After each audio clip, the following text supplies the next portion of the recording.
10 ఫలితాలలో మెరిసిన రైతు బిడ్డ వెంకటేశ్వర్లు. బండి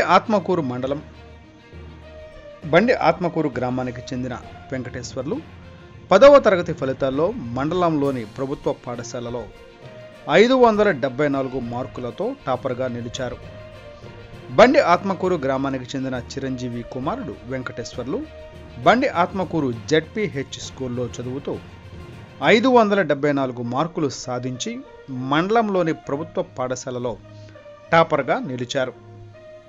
ఈ సందర్భంగా పేద కుటుంబంలో విరిసిన విద్యా కుసుమం విద్యార్థి వెంకటేశ్వర్లను ప్రోత్సహించిన తల్లిదండ్రులను ఎంపీపీ దేరెడ్డి సంజీవరెడ్డి, మండల విద్యాధికారులు యశోద, మోహన్ రెడ్డి, పాఠశాల ఉపాధ్యాయులు, బంధువులు అభినందనలు తెలిపారు.